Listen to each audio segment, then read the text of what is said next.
Este webinario forma parte de un proyecto que coordinamos desde la Fundación Fernando González Fernández y Europar España.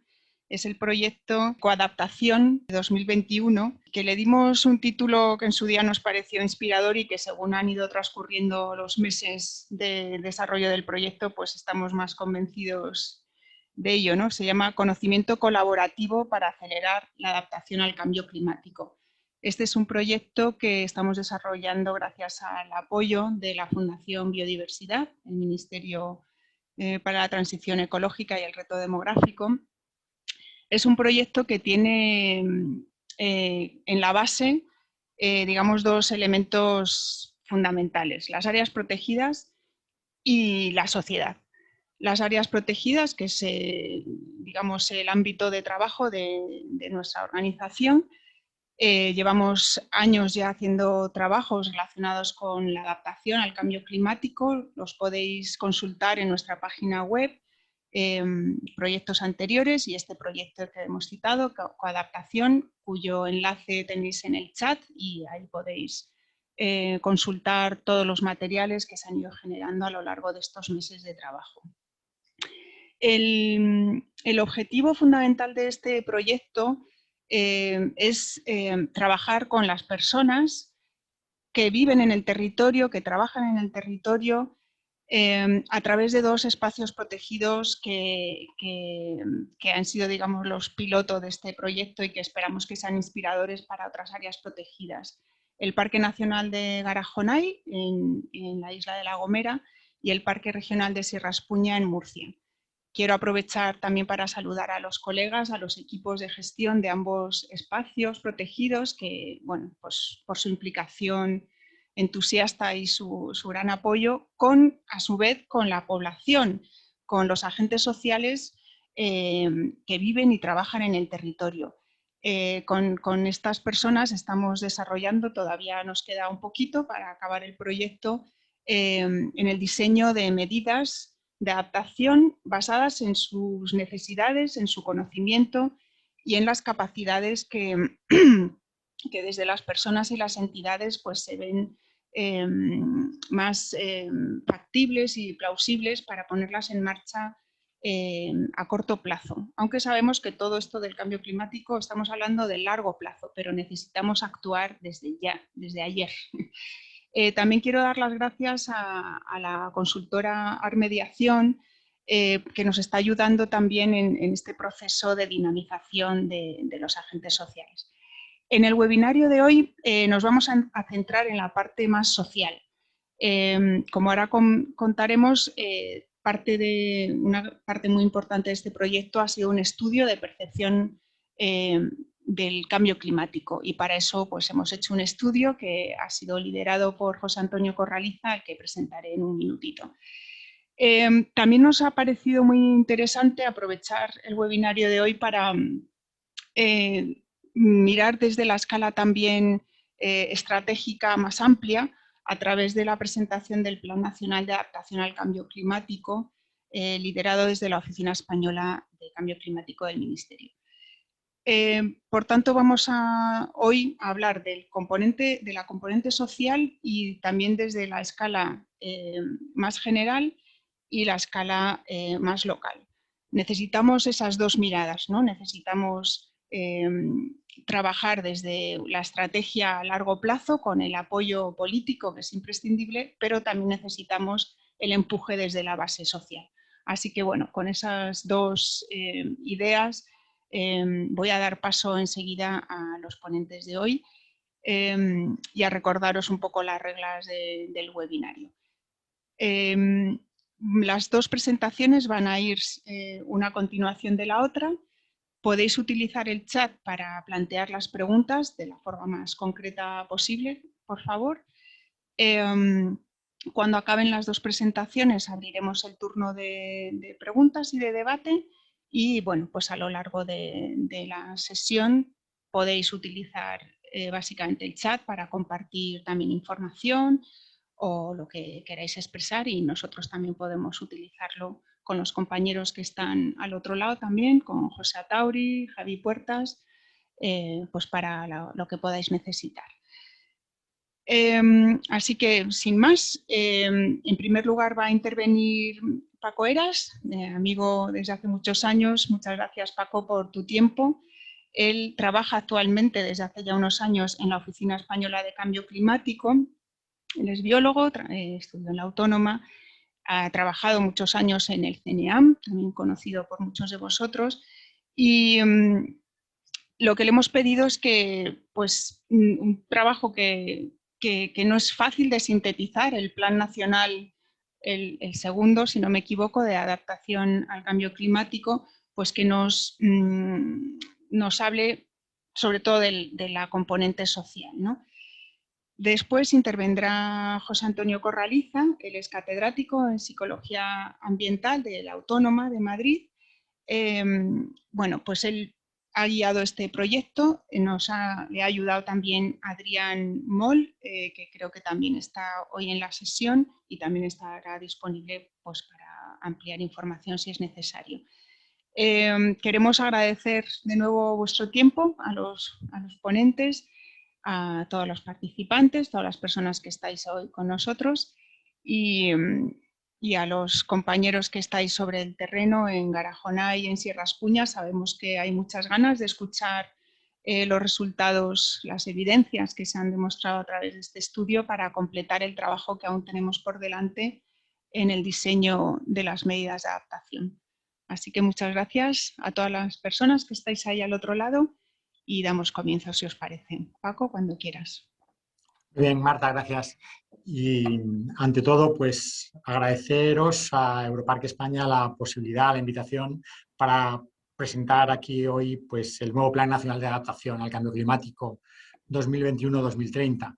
Voy a, bueno, adelantar mientras se resuelve el tema, que estamos hablando de un plan que fue aprobado el otoño pasado y que es como la hoja de ruta, digamos, para plantear la adaptación al cambio climático en España en esta próxima década. De hecho, el plan ha entrado en vigor, pues, con el inicio del año.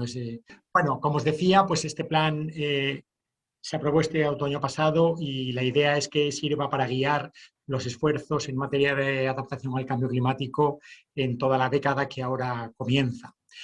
Para empezar, sí me gustaría algo que repetimos muy a menudo, pero que nunca está de más, ¿no? Y es que desde el Plan Nacional de Adaptación se entiende que adaptación y mitigación son dos estrategias que no solo no son excluyentes, sino que son imprescindibles ambas y complementarias. Es decir, no tendría mucho sentido centrarnos en la adaptación al cambio climático sin hacer un esfuerzo mínimamente equivalente o mayor en materia de mitigación, porque al final, sin mitigación, nuestra capacidad adaptativa se acabará viendo irremediablemente desbordada por la progresión del cambio climático. Por otro lado, igual que tampoco tendría sentido plantear modelos de adaptación que no sean bajos en carbono, porque estaríamos alimentando el propio proceso del que tratamos de defendernos.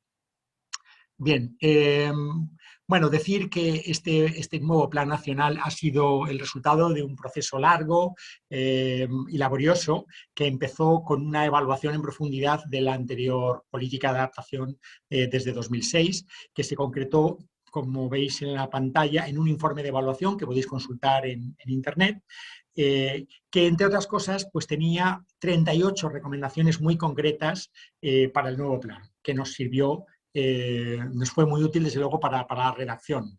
También fue muy importante las aportaciones que se recogieron en todo el periodo de participación inicial a través de talleres multisectoriales, de reuniones con las comunidades autónomas, de talleres temáticos, etc. Estas son algunas de las imágenes de algunos de estos talleres en los cuales, pues, se planteó a los actores clave en los distintos sectores que el plan trata, pues qué tipo de cuestiones consideraban relevantes que el nuevo plan debería de alguna manera abordar.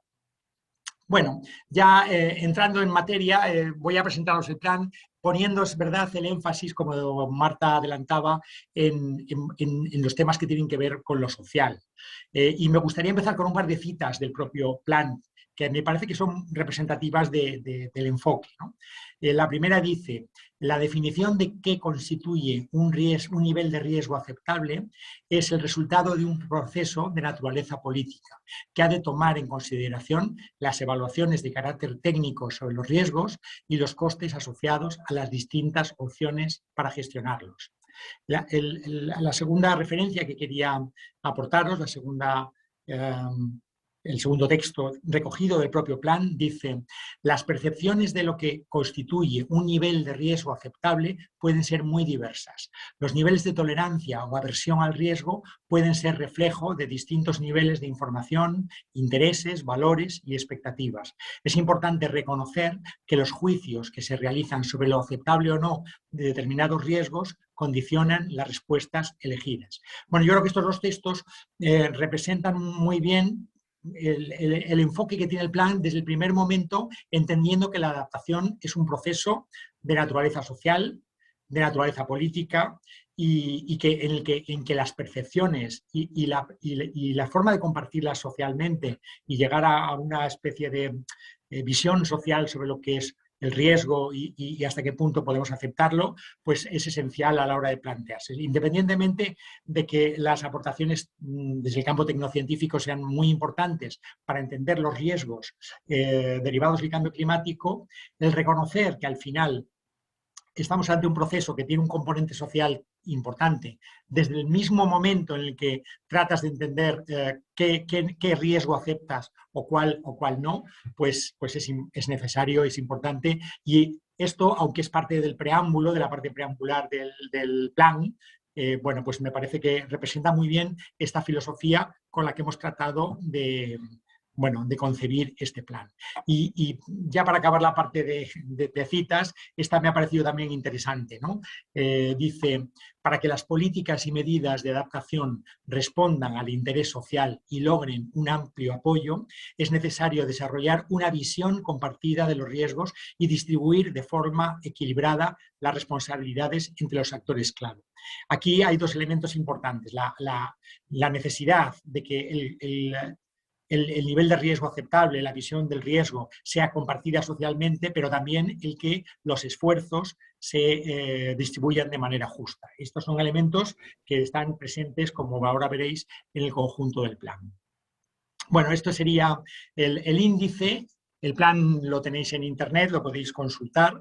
Veis que tiene un índice pues, bastante clásico, pues, en el que se plantean pues, unos antecedentes, unos objetivos. Hay unos principios orientadores, esto es interesante, que de alguna manera pues, recogen las bases éticas, los derechos, los enfoques básicos que orientan la toma de decisiones en adaptación. Se definen unos componentes estratégicos que pues identifican instrumentos clave para que la acción en materia de adaptación sea eficaz. Se definen unos ámbitos de trabajo. Ahora veremos que el plan se estructura en 18 ámbitos de trabajo. Y finalmente hay un conjunto de aspectos transversales que de alguna manera pues, afectar a un conjunto amplio de temáticas. Ahora iremos viendo con un poquito de detalle. Bueno, estos serían los principios orientadores del plan, y vemos que hay un paquete que tiene que ver con la equidad social y territorial, otro con la importancia de que la adaptación se base en la mejor ciencia y conocimientos disponibles, otro paquete de principios que tienen que ver con la transversalidad y la integración en la gestión pública. Esto es un tema al que hemos concedido mucha importancia. Entendemos que la adaptación no es algo que deba pertenecer en exclusiva o sea una función de los departamentos de medio ambiente o los departamentos de transición ecológica, sino que al final la adaptación tiene que ir al campo de la agricultura, al campo de la actividad forestal, del turismo, de la industria, etcétera, etcétera, ¿no? Al final, el cambio del clima plantea retos y plantea amenazas a todos estos sectores económicos y también los sectores ecológicos, y por tanto hay que transversalizar la acción en materia de adaptación. De hecho, una de las cosas de las que estamos más orgullosos es de que el plan asume o otorga responsabilidades a nada menos que 20 ministerios diferentes. Esto habría sido imposible hacer en otros tiempos, pero afortunadamente entre comillas, pues la nueva cultura de las reuniones online nos ha permitido tener una enorme cantidad de relaciones bilaterales con direcciones generales, con fundaciones públicas, con organismos autónomos, que nos ha permitido tejer un plan mucho más transversal y mucho más integrado en el conjunto de la gestión pública de lo que había sido previamente, ¿no? Bueno, los componentes estratégicos clave en los que se basa la acción en materia de adaptación en este plan, tal y como se concibe, son por un lado la generación de conocimiento, es decir, si uno no tiene un conocimiento adecuado sobre la naturaleza de los riesgos y los impactos, pues es muy difícil plantear medidas adaptativas adecuadas. Hay una parte, como ya os adelantaba, muy importante que tiene que ver con la integración sectorial en los planes, en los programas, en la normativa. Otro paquete muy importante relacionado con la movilización de actores, y aquí pues con temas como la divulgación, la capacitación, la participación. Y luego, por último, hay un elemento al que se ha querido dar importancia, que es el seguimiento y la evaluación del plan. Bueno, en movilización de actores, y esto me parecía interesante traerlo a este seminario, pues se definen y se explicitan una serie de instrumentos que nos parecen clave para que esta movilización pueda hacerse adecuadamente. Y entre ellos, precisamente, el de la investigación social, que al final, como dice el texto de la presentación, pues permite reconocer los conocimientos, las valoraciones y los comportamientos que son relevantes para la adaptación al cambio climático y orientar los esfuerzos que tienen que ver con la divulgación, la capacitación, etc. Esto, claro, de alguna manera, entonces, una de las cosas que el plan se plantea es fomentar el uso de estos instrumentos aplicados a la adaptación al cambio climático. Y este proyecto y este trabajo de investigación sobre la percepción social del cambio climático en áreas protegidas, pues es un buen ejemplo de a lo que nos referimos cuando pensamos en este uso aplicado de la investigación social para la adaptación al cambio climático. Bueno, estos son los 18 ámbitos de trabajo en los que se estructuran las líneas de acción del plan. Al final, la idea de estructurarlo en estos 18 temas es tratar precisamente de favorecer que se integre bien la adaptación en los distintos campos de la gestión pública. Al final, la gestión pública pues, está compartimentalizada en departamentos. Pues hay un departamento relacionado con la salud, otro con la agricultura, otro con el transporte, otro con el turismo. Entonces, de alguna manera, la definición de estos 18 ámbitos y la estructura en esos 18 ámbitos, pues lo que trata es de facilitar que los distintos departamentos de la administración asuman su cuota de responsabilidad y su problemática específica y sus riesgos específicos en materia de adaptación. Decir que hay 3 de los ámbitos que son nuevos, que no estaban previamente siendo trabajados, y curiosamente los 3 tienen un componente social muy importante, ¿no? Uno es el de la educación y la sociedad, precisamente. Otro el de la paz, la seguridad y la cohesión social. Entendemos que el cambio climático constituye una amenaza a la cohesión social, a la seguridad y a la paz, y por lo tanto nos parecía interesante plantear un campo de trabajo en estos temas, y otro específico de patrimonio cultural, que también creo que es muy relevante, por ejemplo, en áreas protegidas, y que no solo tiene que ver con cómo va a afectar el cambio del clima a los elementos patrimoniales, a los yacimientos arqueológicos, a las iglesias románicas, sino también la visión del patrimonio cultural entendido como un repositorio de experiencia y conocimiento que puede movilizarse en favor de la adaptación. Aquí hay un par de ejemplos, dos imágenes que he cogido, que he cazado de internet, bueno, pues que muestran de alguna manera cómo, por ejemplo, el patrimonio arquitectónico tradicional o las formas de cultivo tradicionales. Esto es un cultivo de sandías en arenado, en Lanzarote, que está precisamente, es un cultivo pensado para zonas con muy poca agua, ¿no? Bueno, pues estos son elementos de la cultura y del conocimiento vernáculo que se pueden movilizar en proyectos de adaptación al cambio climático. Al final nos hemos adaptado de forma muy ajustada a lo largo de toda la historia, ¿no? Al clima que en cada lugar ha habido, y ahora hay espacios que van a tener un clima nuevo y que pueden aprovechar el conocimiento práctico que se ha generado en otros lugares que tienen un clima ahora similar al que va a ser el futuro en otros, ¿no? Por tanto, aquí hay unas posibilidades interesantes de aprovechar este conocimiento cultural para la adaptación al cambio climático, y por eso hemos creado este nuevo ámbito de trabajo. Bueno, al final el plan, la parte más voluminosa son las líneas de acción. Hay un total de 81 líneas de acción encuadradas en estos 18 ámbitos temáticos que comentaba, y también otras 7 de carácter transversal. Esto es un ejemplo de cómo un ámbito de trabajo concreto, el del clima y los escenarios climáticos, se estructura en distintas líneas de acción que a su vez tienen unos indicadores de cumplimiento, pues, que permiten testar hasta qué punto se van produciendo avances en la línea esperada, deseada, ¿no? Bien, esto es la estructura que tiene el plan, pero sí que somos muy conscientes de que en la práctica, para afrontar y abordar y responder ante un riesgo derivado del cambio climático, hay que hacerlo con la contribución conjunta de los distintos ámbitos de trabajo que hemos definido. Aquí hay un ejemplo que el propio plan pone en una de las figuras, y es cómo se aborda desde el plan, por ejemplo, el riesgo de inundaciones que va a cambiar o que está cambiando como resultado del cambio climático, ¿no? Entonces, hay una parte, por ejemplo, hay una línea de acción que tiene que ver con el refuerzo de la observación para la alerta temprana, que está dentro del ámbito de clima y escenarios que veíamos antes, que es fundamental. O sea, hay que mejorar los sistemas de alerta temprana para evitar, pues, por ejemplo, pérdida de vidas humanas o ciertos daños que pueden evitarse en un muy corto plazo.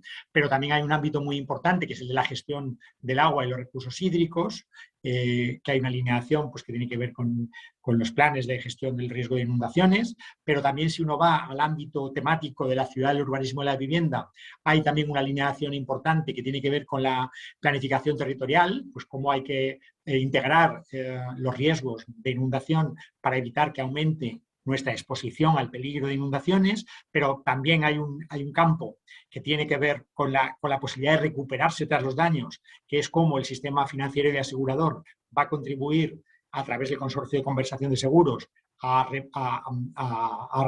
resarcir de daños por inundaciones. Hay una parte que tiene que ver con los riesgos de desastres, otra con la educación, con el crear una cultura de la autoprotección, por ejemplo. Entonces, como veis, al final, aunque el programa y el plan de trabajo y lo que es el plan nacional están estructurados en ámbitos temáticos, la idea es que estos ámbitos temáticos tienen que converger para abordar los riesgos que se nos plantean, ¿no? Esta matriz, que está en el propio plan también, en el propio documento, bueno, pues intenta de alguna manera expresar esto, ¿no? Que hay interacciones más o menos fuertes entre todos los ámbitos de trabajo que hemos definido, ¿no? Esto es muy cualitativo, pero la idea era visualizar que realmente tenemos una enorme interacción entre áreas de trabajo. Un aspecto sobre el que me gustaría también insistir es el de las líneas transversales. Hemos definido 7 temas que nos parecía importante fomentar de forma intersectorial, por decirlo así. Uno de ellos, por ejemplo, es el de la vulnerabilidad social. Por poner un ejemplo, pues nos parece que al final no todos los grupos humanos tienen están en la misma situación de vulnerabilidad frente al cambio del clima, y por ejemplo, pues hay comunidades, grupos sociodemográficos que están sujetos a un mayor riesgo. Entonces, contemplar esto en las evaluaciones y en las acciones de adaptación nos parece muy importante. Entonces, fomentar esto de forma intersectorial, pues nos parecía clave, ¿no? O sea, el que no se considere que todos somos igualmente vulnerables ante un problema. No es lo mismo frente a un calor extremo la vulnerabilidad que tienen los ancianos o los niños que el que tiene el conjunto de la población. Entonces, este afinamiento de que hay grupos socialmente más vulnerables y que hay que reconocerlos y tratarlos de forma diversa, pues nos parecía importante. Igual que hay un componente de vulnerabilidad territorial y otros más, como veis aquí. Otro de los campos en los que el plan se ha expandido, por decirlo así, es el de considerar el cambio climático más allá de nuestras fronteras. Esto normalmente cuando pensamos en cambio climático pensamos en los efectos que tiene sobre nuestros ecosistemas, sobre nuestra población, sobre nuestra economía, el cambio climático que ocurre dentro de nuestro país. Pero lo cierto es que cada vez más estudios ponen de manifiesto que buena parte del impacto que potencialmente podemos sufrir como resultado del cambio climático se deriva de impactos que ocurren más allá de nuestras fronteras. Vivimos en un mundo global en el que estamos relacionados por muchos tipos de flujos, con muchos espacios en todo el planeta, y entonces lo que ocurre en otros lugares también nos afecta. Nos afecta a través de los flujos de personas, a través de los flujos de mercancías, de los flujos financieros o de los propios flujos biofísicos. Entonces, bueno, pues otro de los campos que quizá diferencian a este plan del anterior es que abre un espacio intersectorial para tratar los efectos transfronterizos derivados del cambio climático. Bueno, ya para ir acabando un poquito sobre la gobernanza del plan, el plan se va a estructurar en programas de trabajo. El primer programa de trabajo es para los primeros 5 años y de hecho estamos ahora definiendo todo el paquete de medidas que van a formar parte de este programa de trabajo y que tendremos, pues yo creo que listo aproximadamente en un mes, ya dejando claro con qué presupuesto se cuenta, quiénes son los organismos, organizaciones responsables de ejecutarlos, etcétera, ¿no? Y luego también decir pues, que el plan, siguiendo con esta parte de gobernanza, tiene una serie de foros de coordinación, asesoramiento y participación que estarán abiertos pues, a todos los que estéis interesados, interesadas en contribuir, en aportar a este nuevo plan que ahora se inicia. Y no quería pasarme los 20 minutos, así que lo dejo aquí y luego pues al final, tras la presentación del estudio, encantado si os planteáis algún problema o alguna cuestión que queráis que tratemos. Gracias. Perfecto, muchas gracias, Paco. Gracias por ajustarte al tiempo. Por favor, José Antonio, cuando quieras. Decía que buenos días a todos y a todas y de verdad que es un placer para mí poder contaros también en nombre de Adrián Moll, que ha colaborado en este proyecto, y de otras personas que han colaborado, también la profesora Verónica Sevillano en su momento, poderos contar algunos de los resultados de este estudio. Yo os hablo desde Madrid y lo primero que quiero decir es que siento mucha envidia cuando está mirando el chat desde dónde habláis, desde Calderera, desde la Reserva Transfronteriza de Meseta Ibérica, desde Doñana, desde... Sí, muy claro, muchas gracias. Pero yo estoy de acuerdo contigo, Marta. Hola. Y me gusta, pero yo estoy en Madrid, aquí lo vamos a hacer, pero me da mucha envidia ver los nombres de los lugares. Bueno, quería, en primer lugar, pues plantear este trabajo como un modesto ejemplo de investigación social, de la que ha mencionado antes Paco, y además en 2 ámbitos concretos, muy localizados, que mencionó ya antes Marta, que son el Parque Nacional de Garajonay y el Parque Regional de Sierra Espuña, ¿no? Y quería decir una cosa en general, en principio, ¿no? Después de escuchar a Paco, creo que es muy importante que nos demos cuenta que el cambio climático, el problema del cambio climático no es un problema ambiental. Yo lo que más valoro de lo que él ha dicho, por hilarlo con lo que vamos a hablar, es que ese hecho administrativo, que puede ser un síntoma de un nuevo enfoque, de que no sé cuántos ministerios están vinculados al Plan Nacional tal y como él lo ha presentado, ¿no? El problema pues, del cambio climático no es un problema ambiental, en realidad es un problema de la comunidad humana en estos momentos. Casi es un poco el resumen del enfoque que yo quería plantear. Hay muchas cuestiones que se plantean aquí. Yo quería, para que partiéramos del dilema básico que se plantea en torno al cambio climático, que es la diferencia entre variaciones climáticas y el cambio climático de carácter antropogénico vinculado a usos y actividades humanas, Lo importante es que cualquiera que sea la opción que se plantee, se producen cambios de uso del territorio, que algunos se han mencionado, por ejemplo, la urbanización intensiva o la agricultura intensiva o la ganadería intensiva o el abandono rural. Y esto muestra algo que es muy importante, es el valor estratégico que en los recursos para luchar contra el cambio climático tienen las áreas protegidas, que no solo es un recurso de capital natural, sino que es un recurso básico, imprescindible en las estrategias de adaptación al cambio climático. La cuestión es, lo que se plantea, y es lo que subyace a todo lo que vamos a hablar, es que la lucha contra el cambio climático requiere un óptimo nivel de consenso social, y la pregunta que nos tenemos que hacer es si es posible conseguir este nivel óptimo de consenso social.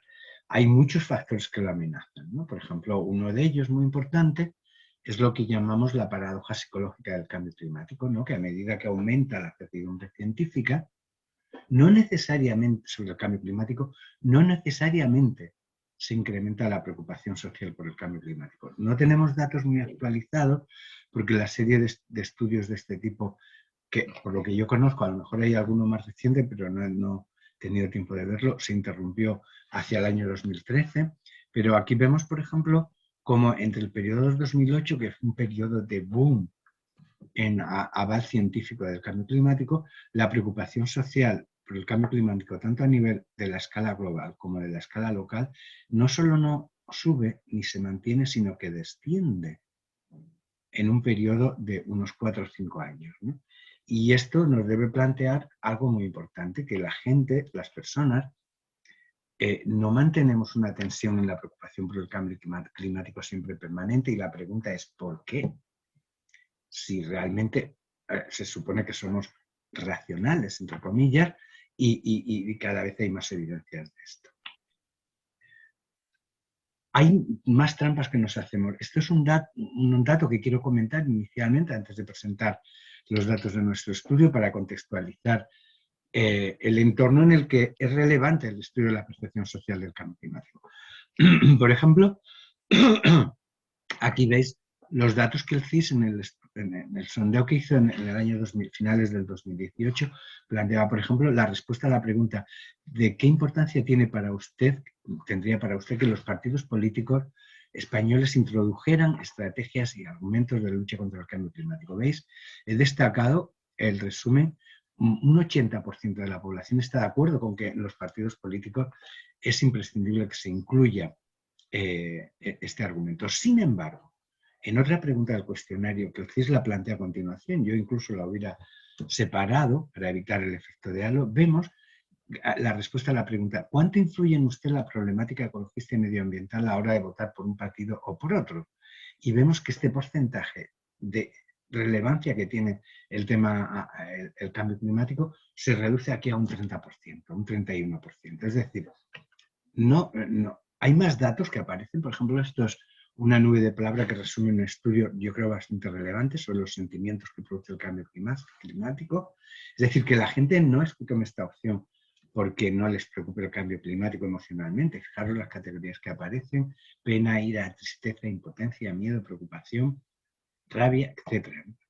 Sino que está muy vinculado al hecho de cómo podemos conseguir un óptimo nivel de cambio climático. Uno de los argumentos básicos es que una de las explicaciones básicas de este hecho y de estas trampas que nos hacemos es el déficit de información sobre el cambio climático. No es solo un déficit de información técnica.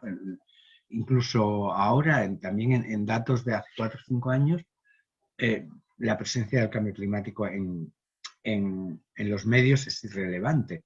Tenemos boom como el que, no sé, pensemos lo que pasaba antes de la pandemia, en diciembre del 2019, probablemente es uno de los puntos álgidos, como lo fue sobre la problemática ambiental, por ejemplo, hace algunos años el hundimiento del Prestige, pero luego sabemos que esta onda disminuye por cualquier razón, en este caso por la pandemia, al principio de la década del 2010 por la crisis económica, etc., ¿no?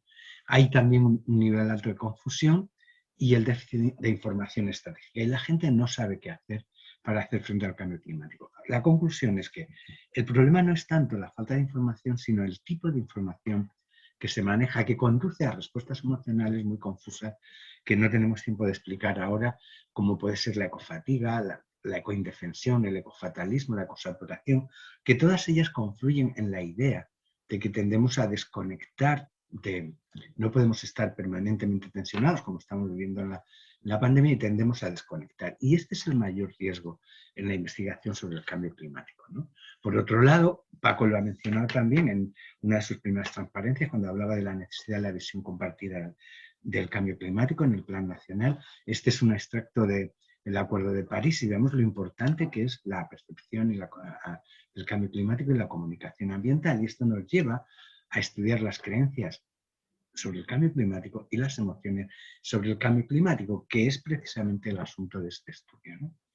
Hay muchas barreras a implicarse en el cambio climático. Una de ellas muy importante, que también ha orientado la realización de este estudio, es aparte de la estabilidad en la preocupación por el cambio climático, el hecho de que hay sectores sociales muy diferenciados a la hora de valorar tanto las causas como las consecuencias del cambio climático, que hay muchísimas visiones en la atribución de responsabilidad y, sobre todo, algo que me preocupa mucho, que es la distancia de los efectos del cambio climático. Esto lo vamos también a ver en nuestro estudio, pero aquí hay datos que, por ejemplo, del estudio que menciono del 2013, donde se muestra cómo la percepción de la importancia del cambio climático es siempre para otras especies, para lugares distintos, para gente lejana o para generaciones futuras. Y esto destaca lo importante que es que sobre todo este es otro de los argumentos que dificulta el consenso social en torno a políticas y recursos para poner en marcha la lucha contra el cambio climático. Nuestro estudio se centra precisamente en el estudio de estas emociones y creencias y dentro del proyecto de coadaptación que ha mencionado antes Marta, la Universidad Autónoma y nosotros colaboramos en este punto, que es la investigación sobre la percepción del cambio climático en los dos ámbitos del Parque Nacional de Garajona y el Parque Regional de Sierra Espuña, pero en realidad el proyecto, como ella sucintamente ha planteado, incluye otras tareas como adoptar y preevaluar y generar medidas de adaptación, difundir las prácticas aprendidas, etc., ¿no? Y estas son algunas de las emociones y creencias que vamos a introducir en este estudio, desde la preocupación por el cambio climático hasta el análisis de los cambios personales que se consideran imprescindibles para hacer frente al cambio climático. Y, por supuesto, de manera muy importante, la estimación de impactos y en el cambio climático. La estimación de impacto en los dos ámbitos estudiados, de Garajona y Sierra Espuña, del cambio climático. El estudio se ha basado en una muestra de 334 personas, 150 en Garajona y el resto en Sierra Espuña, ¿no? Y veis que las condiciones de la muestra son bastante equilibradas, tanto en la selección por género, etcétera. Por residentes visitantes se nos desequilibra un poco por la prevalencia que en Garajona tuvieron los visitantes, pero estamos en porcentajes aceptables para el estudio. Y luego también incluye grupos, aparte de visitantes y residentes, personas que están trabajando en los equipos de gestión o vinculadas a los equipos de gestión de los espacios naturales. Otras variables que describen el perfil de la muestra son, por ejemplo, el nivel de ingresos. Vemos que es relativamente comparable. Bueno, en Sierra Espuña predomina un porcentaje un pelín más elevado, pero en las personas que tienen menos ingresos, pero vemos que las variables son comparadas igual también en el nivel de estudios y también en orientación política, donde vemos una pequeña diferencia también. La categoría 1 sería la orientación política más a la izquierda, la 10 más a la derecha, y vemos una cierta prevalencia de posiciones más izquierdistas, pero que al final se acaban equilibrando en las dos muestras estudiadas, que fueron muestras independientes. Para hacer este estudio se diseñó un instrumento ad hoc, que es un cuestionario estructurado, que incluye ítems de escalas estandarizadas que han sido utilizadas en la investigación social sobre el cambio climático, por ejemplo, la escala de preocupación personal, o la escala de preocupación pública por el cambio climático, una escala de escepticismo ante el cambio climático, que ya anticipo que el nivel de escepticismo en la muestra estudiada es, como preveíamos, bastante bajo, pero es muy interesante. A veces en este tipo de estudios es muy importante analizar también las minorías, los grupos más minoritarios, como veremos después, ¿no? Luego se incluye otra batería sobre estimación de impacto por el cambio climático en las áreas protegidas de referencia, también las medidas que se deben adoptar para hacer frente al cambio climático y luego también el registro de algunos de respuestas a cambios personales que pueden constituir un compromiso accesible para los participantes en el estudio. Y finalmente se midió también la escala de apego e identidad con el lugar, porque es una variable que creemos que podría tener algún tipo de explicación, ¿no? Y que necesitamos poder seguir estudiando precisamente la relación con esta variable. Y luego hay variables ya puntuales y concretas, como además de la preocupación ambiental general o la preocupación por el cambio climático, el estudio del nivel de información percibido o lo que llamamos la autoeficacia negativa, es decir, hasta qué punto te consideras capacitado para adoptar acciones, conductas para hacer frente al cambio climático, o bien, por ejemplo, a veces lo que hacemos es dejarlo reducido a la labor de la ciencia. También una pregunta general sobre el impacto percibido del cambio climático en la zona y la frecuencia de contacto con la naturaleza, que, como hemos visto en otros estudios, es un gran conformador de actitudes y creencias ambientales, no solo sobre el cambio climático, sino sobre otros aspectos. Aquí tenemos algunos datos de las respuestas generales. Vemos, por ejemplo, quisiera destacar que la diferencia que hay entre Garajonay y Sierra Espuña, que es una diferencia relativamente pequeña, pero que puede llamarnos la atención, entre la valoración de impactos del cambio climático, que es un pelín más alta en Garajonay y en Sierra Espuña. La frecuencia de contacto con la naturaleza en Garajonay también aparece, esta variable.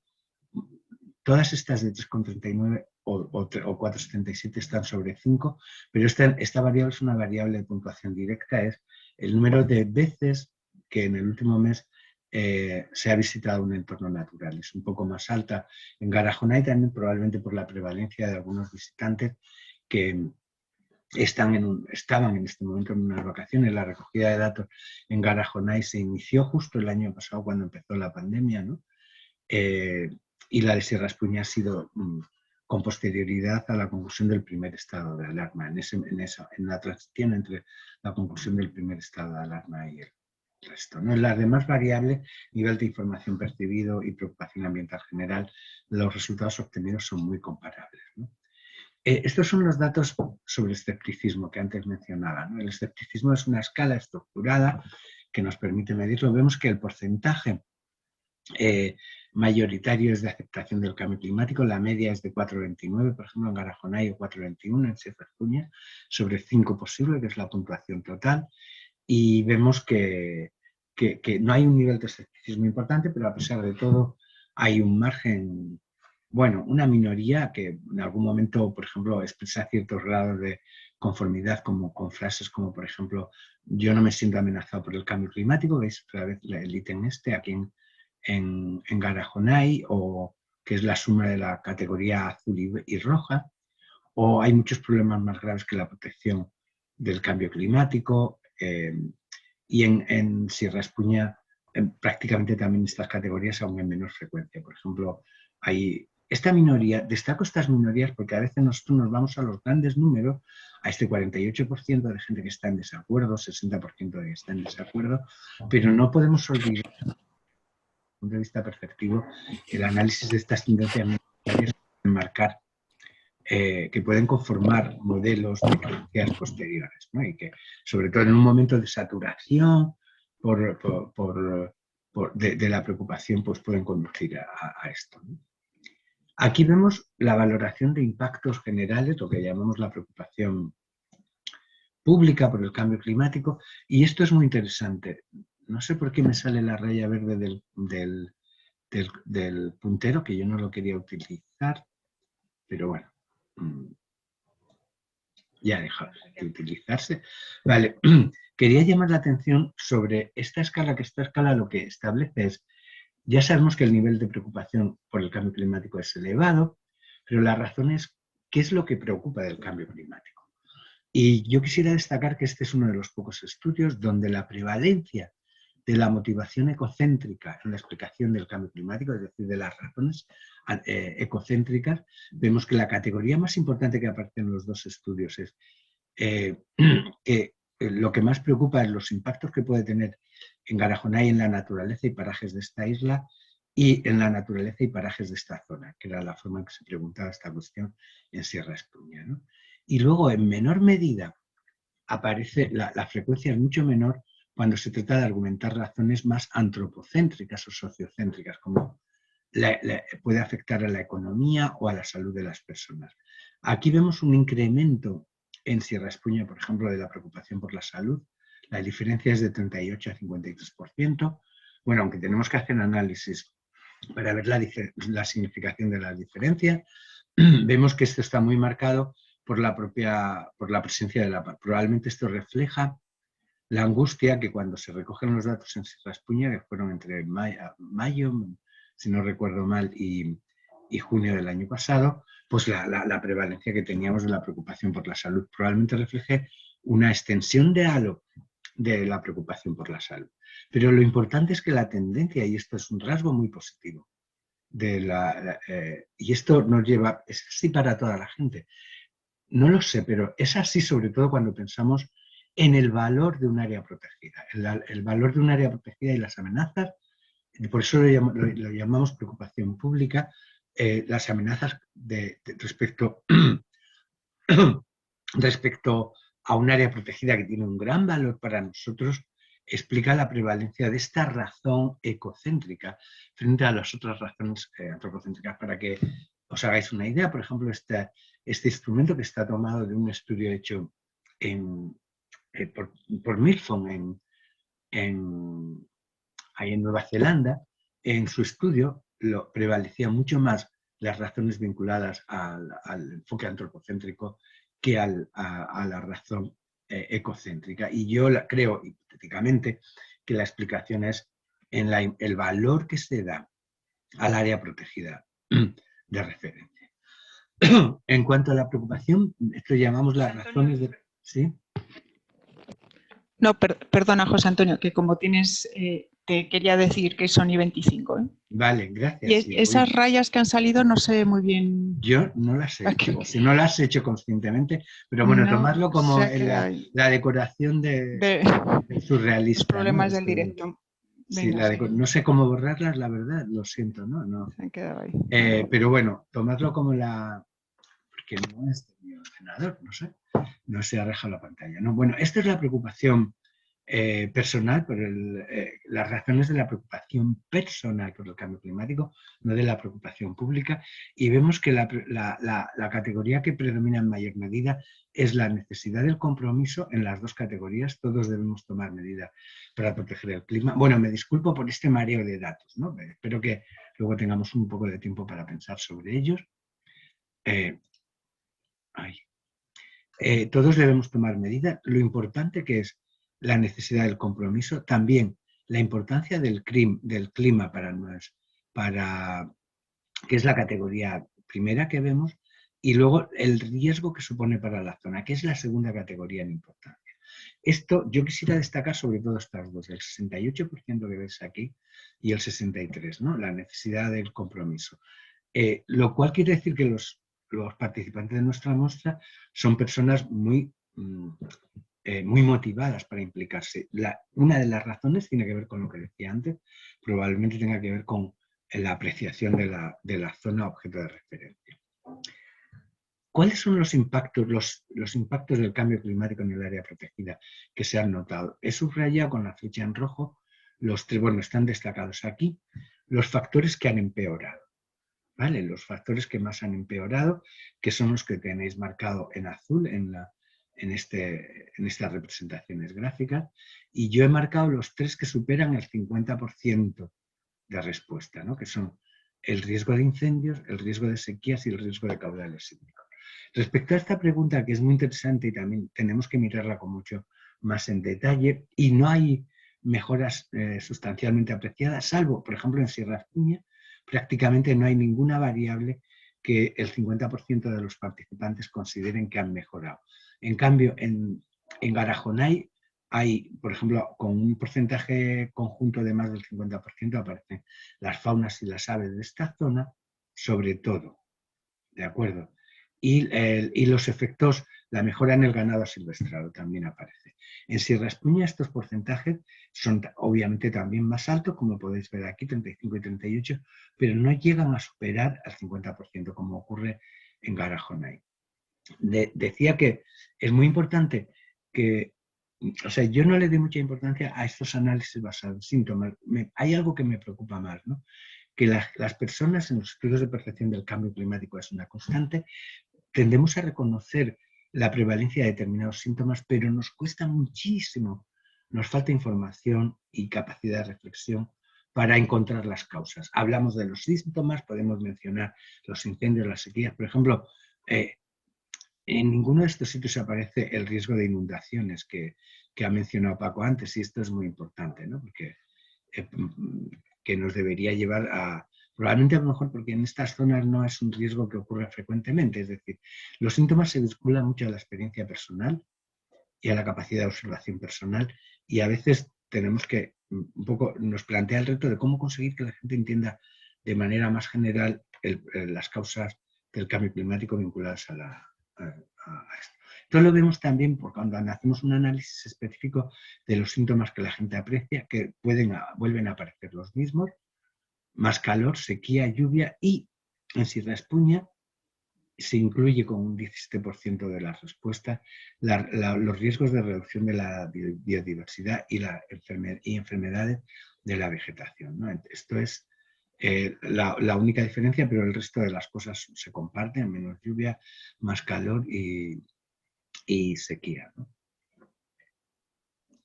Bueno, estos son los datos de apego que los comentaremos. Respecto a las medidas, luego intentaré hacer un breve resumen, pero he destacado las medidas, en este caso, las medidas más importantes que hay que tener en cuenta en cada entorno, y básicamente confluyen tres grandes categorías. Una relacionada con la energía, cambiar las fuentes de energía, que es interesante esta medida porque esto sí está vinculado con las causas, con el de Rothschild sobre consumo energético. Otro es la prevención y lucha contra los incendios forestales, que eso sabemos que es una consecuencia. Y otro aspecto importante es la necesidad de reforestar, en este caso la isla, que era La Gomera, el ámbito de Garajonay, ¿no? Y luego cuidar el agua. Las tres que aparecen en conjunto son la referencia a la energía, a los incendios y a la prevención y al cuidado de los caudales, sean ríos, arroyos, etc. Y luego aparece la necesidad de reforestación. Estos son los datos que vemos, las categorías que tienen más del 10% de las respuestas. Esta pregunta se basaba en un sistema de categorías de elección múltiple, podían elegir hasta 3. Por tanto, aquí el N total es el número de menciones, no el número de participantes respondentes en el estudio. Estos son los datos de Sierra Espuña, donde aparece también con un porcentaje superior al 10%, las mismas categorías: reforestar, luchar contra los incendios forestales, cuidado de los caudales de agua, ríos, arroyos, etcétera, y cambiar las fuentes de energía, junto con la reducción de emisiones de gases contaminantes, reduciendo el consumo energético de la iluminación y los gastos relacionados con el bombeo de agua, en el caso de Sierra Espuña. El resto de las categorías tienen porcentajes muy pequeños, y os recuerdo que estamos hablando fundamentalmente aquí el N total son menciones. Perdonad el mareo de datos, pero es de lo que se trataba en esta presentación. Otra cuestión también interesante es las medidas. Aquí hicimos una pregunta y aquí las respuestas son basadas en mención espontánea, de qué acciones los participantes consideraban relevantes en el ámbito local, en el ámbito de la zona del espacio natural protegido, de Garajonay y Sierra Espuña. También he destacado aquí las 4 más importantes, veis que hay muchos elementos en común. La reforestación es la categoría que aparece en primer lugar en los 2 casos. La introducción de vegetación. En el caso de Garajonay aparece la segunda categoría en importancia que ellos dicen que conocen, es el control de especies invasoras. En tercer lugar, la puesta en marcha de programas de sensibilización y educación en el entorno y luego los incendios. Veis que en Sierra Espuña se comparten la primera de reforestación y la última, y se incluye el cuidado de los caudales de agua y la mención a un programa específico que es lo de Agroeconatura, que ya nos podrán explicar ellos en el debate los participantes de Sierra Espuña, el contenidos más específicos, ¿no? Pero que está relacionado también con una de las preocupaciones que luego aparece en las medidas locales, que el control, el comercio de proximidad, etcétera, ¿no? Y las intenciones de cambios en la vida personal, ya voy terminando, aparecen, también lo hemos analizado con el mismo criterio, las 4 categorías que superan un 10%. Esta estaba estructurada, también tenían que elegir 3 de un sistema de categoría, y aparece la categoría de comprar productos de proximidad, controlar el consumo de agua, controlar el consumo de energía en la vivienda y el reciclaje de productos. Aquí, en una de las diapositivas anteriores, que no he tenido tiempo de explicar con detalle, muchas veces la gente confunde, digamos, la conducta que él cree que puede realizar con facilidad y le atribuye el valor de considerar que esta es la conducta de mayor importancia para, en este caso, la lucha contra el cambio climático, ¿no? Yo creo que en este caso sí que se nota un poco el alto nivel de formación medio de los participantes. Vemos que se incluyen algunas categorías específicas que están muy vinculadas a eso que llamamos en los estudios sobre conciencia ecológica las penitencias ambientales, ¿no? Hacer aquellas cosas que te resultan fáciles y que te tranquilizan tu conciencia respecto al problema que se plantea. Pero en este caso la prevalencia es mucho menor que la que ocurre en poblaciones generales, ¿no? Yo creo que estas conductas, todas ellas están vinculadas con opciones estratégicas, por lo menos de síntomas vinculados al cambio climático. Estos son los resultados de Garajonay, que aparecen en estas 4 categorías. Recordar reciclaje, consumo de energía, consumo de agua y consumo de proximidad y de temporada. Y estas son las categorías que aparecen con mayor prevalencia en Sierra Espuña, que se incluyen también comprar, reciclar, controlar el consumo de agua, y en Sierra Espuña añaden también el uso, la referencia a los transportes alternativos, que es muy interesante. Estas categorías, en general, en los estudios de la población en general, no es tan fácil que aparezcan como las categorías más importantes. Esta tabla de correlación la comentaré después, es más técnica, pero es muy interesante. Yo quiero llamar la atención sobre la tabla de correlaciones. Perdonad esta invasión de estadística ahora, pero la correlación es un parámetro que varía entre +1 y -1. Cuanto más se aproxima a +1, quiere decir que la relación entre 2 variables es directa y lineal. Cuanto más se aproxima a -1, es que son variaciones de 2 variables contrarias. Por ejemplo, es muy interesante la idea esta.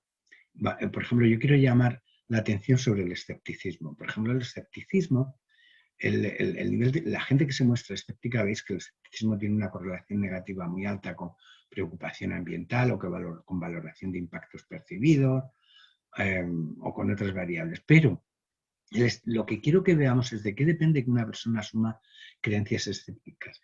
Y está muy vinculado, veis, he subrayado en rojo las correlaciones con 2 variables que son autoeficacia negativa, es decir, la autoeficacia negativa se medía a través del ítem de creo que lo que yo pueda hacer por el cambio climático no sirve para nada, y otra categoría que mide el optimismo tecnológico. Creo que la solución a los problemas vinculados al cambio climático la puede resolver la ciencia. Lo hemos llamado, entre comillas, optimismo científico o tecnológico, ¿no?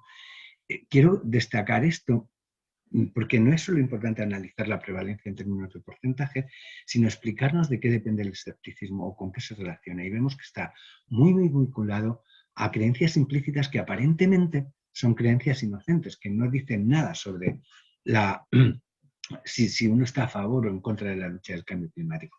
El problema del consenso que antes planteaba, ¿no? Y yo creo que es casi lo más interesante, porque todo lo demás que hay en esta tabla es bastante deducible, ¿no? Igual que el análisis de regresión. Yo voy concluyendo ya con un resumen, perdonad el mareo de datos una vez más, espero que tengáis en algún momento alguna oportunidad de pensar sobre ello. Lo que vemos, he resumido en 7 parámetros algunos de los datos a encontrar, intentando analizar en conjunto los 2 ámbitos de extracción de la muestra que hemos utilizado. ¿Preocupa el cambio climático? La respuesta es obviamente que sí. El nivel de preocupación, la media, por ejemplo, de preocupación del cambio climático en una escala de 1 a 5, donde 1 es máxima preocupación y 5 es mínima preocupación, la tasa de preocupación es de 1,64, es decir, prácticamente muy cercano al máximo teórico. Hay un bajo nivel de escepticismo ante el cambio climático, el mínimo es 1 y tiene de escepticismo y es 2,69, es un pelín más alto. Si os dais cuenta, sobre 5 es un pelín más alto que lo que se podría deducir del mero análisis de los porcentajes. La razón es por qué preocupa el cambio climático. Y desde el punto de vista público, como decía antes, predomina la preocupación ecocéntrica. He tomado como un recordatorio ese 67% de porcentaje medio entre las 2 zonas. Me preocupa el impacto que el cambio climático tenga en la calidad de la zona de Sierra Espuña o de Garajonay. Y la segunda motivación es la de carácter antropocéntrica, que incluye la preocupación por la salud, que es más importante. Pero insisto, yo creo que es un sesgo consecuencia de los meses de confinamiento del año pasado en Sierra Espuña, y la preocupación por la economía. El nivel de preocupación personal por la zona es alto, también está en torno al 75%. Me preocupa el impacto del cambio en la respuesta directa a la pregunta del impacto del cambio climático en esta zona. Y el 73% de los entrevistados opinan que es importantísimo que se hagan cosas contra el cambio climático.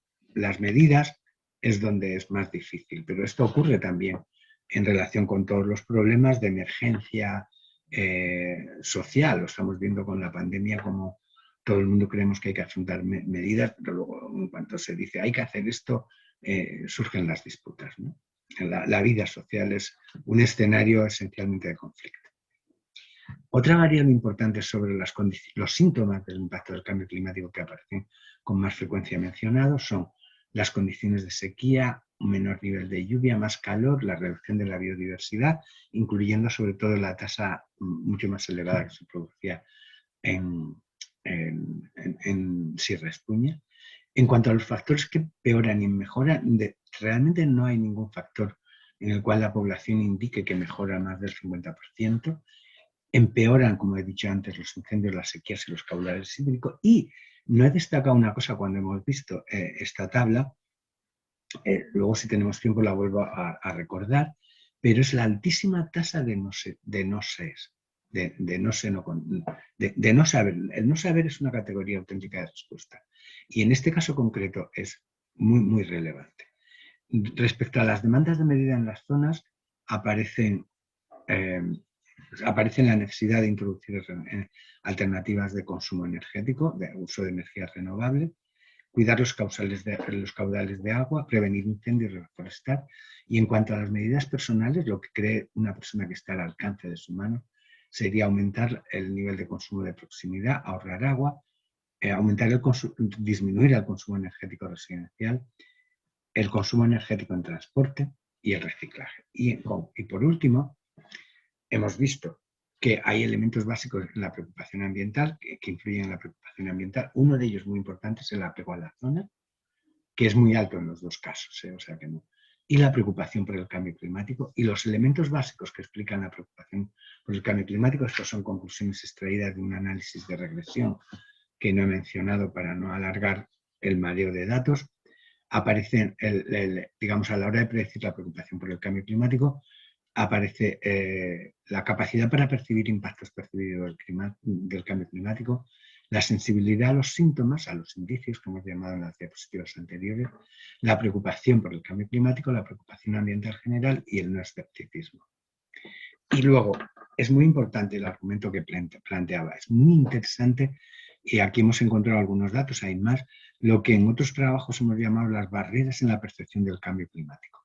Aquí vemos que las barreras actitudinales más relevantes que pueden aparecer son creencias vinculadas al optimismo tecnológico y a la autoeficacia negativa. dada la estrechísima correlación que hemos visto que aparece en la relación entre escepticismo, optimismo y autoeficacia negativa. Bueno, hay más cosas que podría comentar, pero lo voy a dejar aquí porque me gustaría saber vuestra opinión, vuestras preguntas, vuestros comentarios, y creo que me he excedido un poco de lo que tenía previsto, pero por concluir la presentación, gracias a Europar por la oportunidad de hacer este estudio, a la Fundación Biodiversidad por avalarnos y apoyar la colaboración de la Universidad Autónoma, y gracias a todos vosotros por vuestra atención. ¿Vale? Muchas gracias, José Antonio. Pues como veis, se ha disculpado varias veces por el mareo de datos. Los vais a tener disponibles en la presentación de hoy y en unos meses, esperamos que a no mucho tardar, pues sacaremos desde luego el informe y algún artículo. Si os parece, para aprovechar bien estos minutos, hay en el chat varias preguntas. Si os parece, empezamos por las que están dirigidas a José Antonio para que te puedas ir cuando lo necesites, José Antonio, para tu clase. Y luego damos paso a las preguntas dirigidas a Paco, que son también muy Perdona, específicas. Marta. Deja de compartir, please. No, sí, pero perdona, Marta, es que quería... Esta es la tabla a la que me referéis. ¿Ves que Sí, la además, categoría en amarilla? de acuerdo, pues ponla si quieres, porque hay una pregunta concreta que hace Cristina referida a La tengo algunos... puesta aquí. A la sensibilidad. Vale, pues ponlo en modo presentación. Es si la quieres. categoría que veis en amarillo. Te vas a hacer referencia al no lo sé, ¿verdad? Este es el no lo sé. Sí. Eso es. Bueno, pues ya lo dejo de compartir porque... No, ponlo en grande si quieres, porque, bueno, Cristina preguntaba por algunas pistas, ¿no? del estudio, si se deducen algunos aspectos que son interesantes para incorporar en las medidas de sensibilización que se pueden fomentar desde los espacios protegidos. Y efectivamente, la alta tasa del no lo sé, creo que nos da pistas bastante concretas que habrá que estudiar con más detalle, pero si quieres comentar sobre esto, creo que conecta bien con la pregunta de Cristina. Gracias. Fijaros que la alta tasa de no saber es muy relevante porque estamos hablando con una muestra bastante concienciada. Incluso con personas que trabajan no están vinculadas al staff de las áreas protegidas, como os he dicho antes, ¿no? Entonces, la conclusión un poco de qué implicaciones puede tener, yo destacaría dos, hay muchas más, ¿no? Pero una muy importante es el incremento de la responsabilidad personal. Digamos que esta responsabilidad personal no sea solo una cuestión de compromiso emocional, personal e interno, sino que encuentre vías de expresión a través de grupos, de plataformas, etc., ¿no? La otra cuestión que es también muy importante por ser concreto es que yo creo que en otros estudios lo hemos mostrado, lo que realmente produce un cambio en la implicación en la lucha contra el cambio climático no es la percepción del peligro y los miedos al futuro que puede generar los riesgos relacionados con el cambio climático. En resumen, podríamos decir, utilizando un lema de la UICN, es el amor, no la pérdida, lo que explica que nos impliquemos más en la lucha contra el cambio climático. Yo destacaría el papel de las variables positivas. Eso que marcaba antes de cómo precisamente la preocupación por la zona, por una zona que conozco, que aprecio, con la que me identifico, es un elemento instigador y motivador de altísimo nivel. Y esto, en términos educativos, había que centrarlo. Y la tercera cosa es, tenemos que plantearnos estratégicamente cómo abordar los no saber. Lo que llamaba en la transparencia en una transparencia al principio, cuando, no sé si lo recordáis, lo que llamamos el déficit de información, que no es tanto dar información técnica sobre las previsiones que hay para que se deshagan los glaciares o los polos, sino que es dar información para que la gente pueda valorar y reconocer el cambio climático. Estos tres aspectos, incremento de la responsabilidad, destacar valor positivo y hacer frente al déficit de información. Muy bien, muchas gracias. Sí, hay un comentario también, o una pregunta que hace Nacho Ibarra, y luego otros están comentando también en el chat, respecto a esta primera motivación ecocéntrica en un 67%, si de algún modo no estará también encerrando un porcentaje de antropocéntricos informados. Bueno, también tiene que ver con lo que has comentado ahora. Sí, la estaba viendo aquí. Sí. Es una trampa, pero fijaros que es un buen punto de partida. eso que llamamos el ecocéntrico ingenuo, es decir, es que no quiero que desaparezca este árbol monumental o este paseo, es decir, valorar el capital natural como un elemento útil para el bienestar es muy importante y a lo mejor os puede resultar un poco ingenuo, pero es un argumento muy interesante para promover niveles de compromiso mayor y más intensos con posterioridad. Y evidentemente, por eso os decía que contrasta mucho con los datos que aparecen en los estudios de población general, que son estos antropocéntricos informados que Nacho Ibarra comenta en el chat.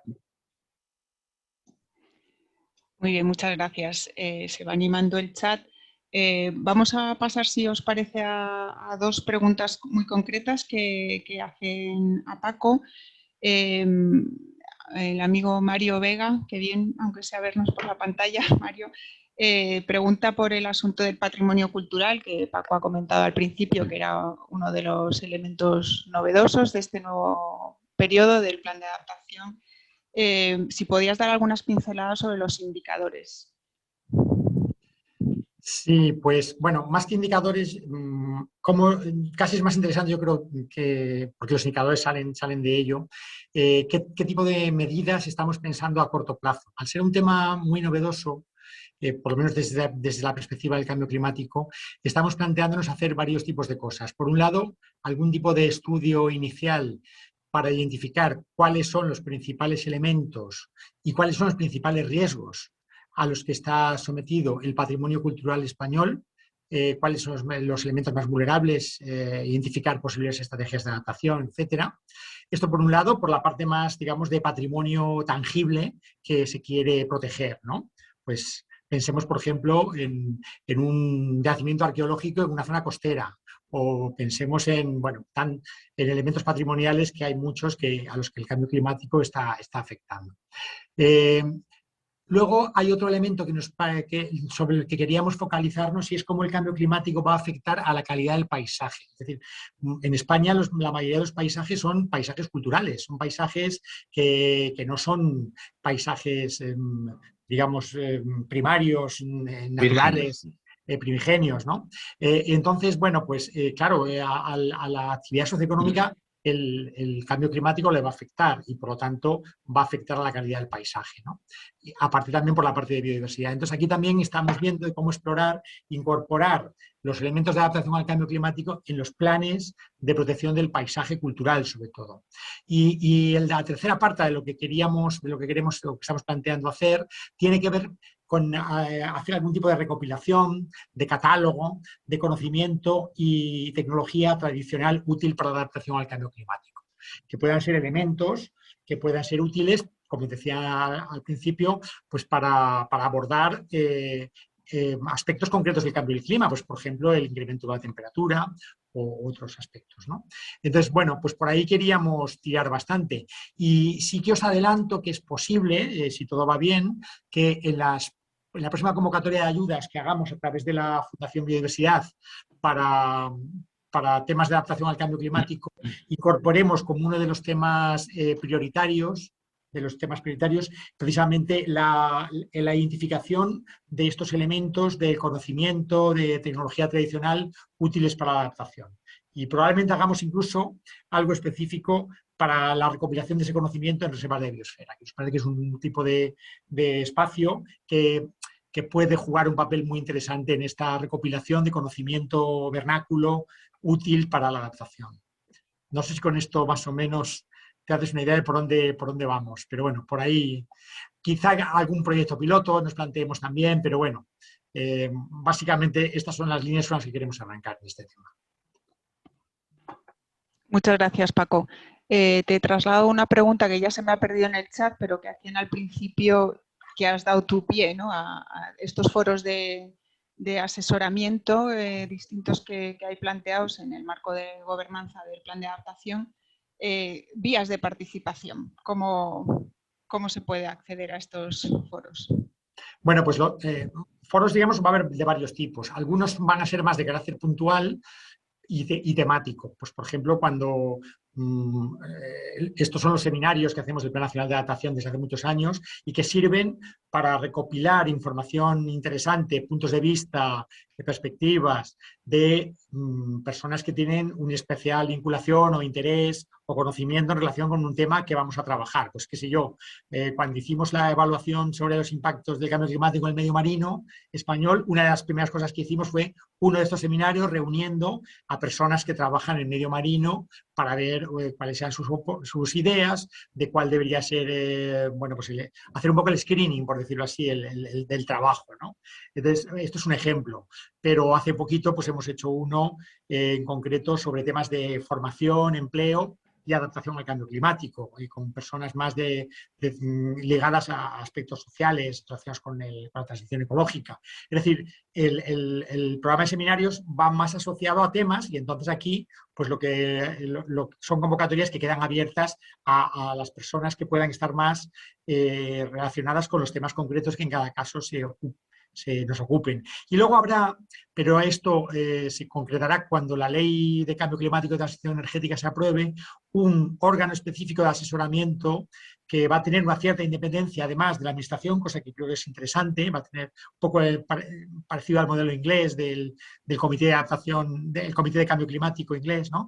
Que va a tener una parte específica de adaptación. Y entonces este foro pues todavía no lo hemos constituido. Vamos a esperar pues a que se apruebe la ley, aunque desde luego cualquier muestra de interés pues la vamos archivando, guardando para cuando podamos arrancar con ello, ¿no? Sí, insisten desde la Reserva de la Biosfera del Alto Turia que específicamente les interesan los foros de asesoramiento, además de los de participación. No sé, Paco, si tú tienes un canal abierto, si se te puede escribir directamente un correo electrónico o... Sí, claro, ahora mismo lo pongo lo pongo en el chat. Perfecto, muy bien. Muy bien, muchas gracias. Bueno, hay varios comentarios así o reflexiones que se comparten por el chat, os lo agradecemos. Hay una pregunta específica sobre el patrimonio geológico, de qué forma también se tiene en cuenta en el plan de adaptación. Sí, así es. De hecho, confieso que esto en una primera versión se nos había pasado. O sea, uno de los ámbitos de trabajo tiene que ver con el patrimonio natural, la biodiversidad y las áreas protegidas. El área de trabajo 4, digamos, el ámbito 4, si os interesa, pues en el plan echar un vistazo al trabajo en este campo. Y al principio era más centrado en biodiversidad y con mucha razón, pues en alguno de los seminarios, de los talleres, se planteó que el patrimonio geológico también podía estar afectado por el cambio climático. Efectivamente, pues los fenómenos externos, ¿no? Toda la geodinámica externa, pues puede afectar, por ejemplo, a los sitios de interés geológico. Entonces, sí que los hemos incorporado. Y luego hay también elementos o procesos geológicos o más bien geomorfológicos y tal, que afectan de forma especial, pues por ejemplo, son más puntuales, pues por ejemplo, en las zonas de alta montaña, pues en Pirineos, el permafrost va subiendo de cota y va desestabilizando laderas, esto es un problema importante que hay que tener en cuenta, o en las zonas costeras con la erosión costera. En fin, sí que hay elementos geológicos asociados al cambio climático o procesos geológicos y geomorfológicos que además luego inciden pues, en las infraestructuras, en muchos otros temas, ¿no? Muy bien, gracias, Paco. Yo os animo a que miréis el documento y sobre todo lo que luego se deriva de él, que yo creo que es un buen ejemplo, pues Paco ha mencionado varias veces la transversalidad, la intersectorialidad y luego también que se concreta en planes, en programas anuales y que luego además lleva una financiación asociada que se canaliza en gran parte, como él ha dicho también, a través de convocatorias de ayudas de la Fundación Biodiversidad. Estad atentos porque yo creo que y también todas las ideas y los ejemplos concretos de buenas prácticas, como estamos aportando también gracias al trabajo de Sierra Espuña, de Garajona y de tantas otras áreas protegidas que, como se ha dicho en este seminario, pues son ejemplos, ¿no?, de cosas que ya se están haciendo desde la base y con un marco que tiene, bueno, pues que nos aporta la experiencia de muchos años, ¿no? conectar Yo, la parte estratégica. Sí, Paco. Un inciso muy rápido. Yo creo que de la exposición que ha hecho José Antonio, una cosa que me ha sorprendido es que, claro, la gente no establece una conexión muy clara entre el papel de las áreas protegidas meramente manteniendo la biodiversidad en un buen estado de conservación con el cambio climático, ¿no?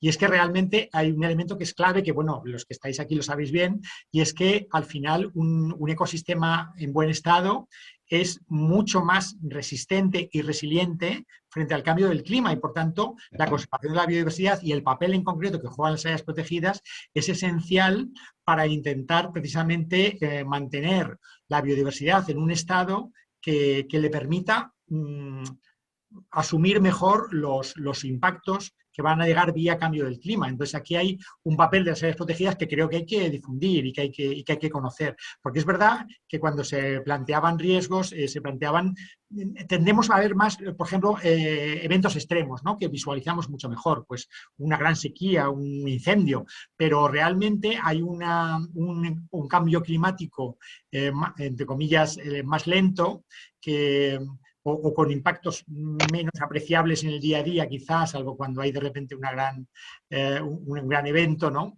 Y que realmente al que las áreas protegidas están dando respuesta, precisamente reduciendo las presiones y manteniendo un buen estado de conservación general. Esto es importante contarlo para que la gente entienda que las áreas protegidas son uno de los elementos clave para poder precisamente abordar con una cierta garantía la conservación de la biodiversidad en un contexto de cambio climático.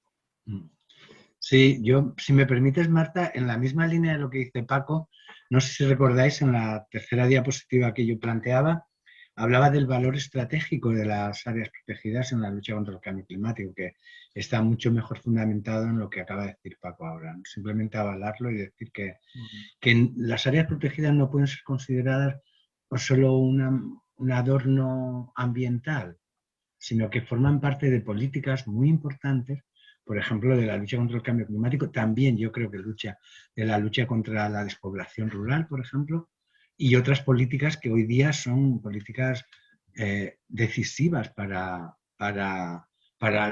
una sociedad más cohesiva y más inclusiva, como la que deseamos que en algún momento, y más sana, por cierto, que ocurra en él. ¿Vale? Bueno, es perfecto lo que comentáis como para ir cerrando el webinario de hoy, porque esa es la razón en gran parte de este proyecto, ¿no? Que por un lado para visibilizar mucho mejor con ejemplos concretos lo que ya se hace y sobre la base de la conservación de la biodiversidad, pero también para abrir digamos, la forma de trabajar desde las áreas protegidas, ¿no? Para tener esa mirada mucho más abierta al conjunto del territorio y al conjunto de la sociedad. Y no solamente estamos para conservar la biodiversidad, que es la razón de ser, pero que eso tiene unos efectos pues mucho más amplios, ¿no? Está en la base de todo el discurso de los servicios ecosistémicos y desde luego la urgencia que ya sentimos y que ya se ha percibido con este estudio, ¿no? De que la gente ya está realmente mucho más atenta a las consecuencias del cambio climático también para su vida, ¿no? Tenemos que recordar que estas dos áreas protegidas y la muestra que se ha tomado, pues ya se ha visto también aquí el efecto del sentido del apego, ¿no? Al terruño, al paisaje y el efecto que tiene el vivir en un entorno pues, donde hay un área protegida. Si este estudio se hubiera hecho en otros sitios, pues seguramente este nivel de escepticismo pues, sería más alto o el nivel de preocupación sería más bajo, pero de nuevo esto es un acicate, yo creo, para animarnos a seguir difundiendo estas buenas prácticas, ¿no? Sobre el terreno, cosas concretas, que cada vez lo local tiene más sentido y más peso para que se eleve y dé sentido a las estrategias de alto nivel, ¿no? Yo no sé si queréis algún último comentario, José Antonio, Paco, si no, pues vamos cerrando para que te puedas ir tranquilo a tu clase, José Antonio. Es que sabéis que esto hace que sea súper puntual para las clases y además con los sistemas que tenemos, como yo no entre el primero, entre cualquier alumno, se descuajaringa todo el sistema. Y que simplemente agradecer de nuevo vuestra atención. espero que tengáis ocasión de pensar un poco sobre los datos. Nosotros también necesitamos pensar más sobre ellos, pero básicamente lo que esto muestra es que que lo que la gente percibe puede ser erróneo, pero hay una máxima muy importante en nuestro campo, que es que lo que una persona afirma que es real hasta sus últimas consecuencias. Y forma parte de esa especie de molinos de viento que a veces nos construimos, ¿no? Y yo creo que, y sin embargo, es muy difícil combatir la lucha contra las falsas percepciones de realidad. Entonces, es muy importante estar atento a todo esto, ¿no? Yo creo que este estudio nos tranquiliza un poco de cómo las áreas protegidas pueden ser un elemento que dé dosis de motivación y dosis de realismo a la gente que las visita o que viven en ellas, ¿no? Esto es lo que, por avalar ese argumento también que últimamente decía Paco de la importancia estratégica que en la lucha contra el cambio climático, por muchas razones, tienen los espacios protegidos, ¿no? Y me tengo que despedir de vosotros. Ha sido un placer veros a los pocos que he visto, escucharte, Paco, y gracias, Marta, y a toda la gente de Europark por invitarme a esto. Muchas gracias y estamos en contacto para Un acabar placer de mutuo. rematar esto. Gracias, Paco. Gracias a todas las personas que habéis participado muy activamente en el chat. Os recordamos que estará disponible la grabación, os escribiremos. Colgaremos también las presentaciones en un tiempo prudencial y os animamos también a que nos sigáis en la página web, en las redes sociales. La información de este proyecto en concreto está colgada, de otros proyectos y bueno, todos los canales por nuestra parte están abiertos para recoger vuestras inquietudes y bueno, seguir colaborando y trabajando pues como nos gusta hacer, ¿no? Con participación y con ilusión para hacer frente a estos tiempos tan difíciles que estamos viviendo. Así que mucha salud, cuidaos mucho, muchos ánimos y a seguir compartiendo. Muchas gracias.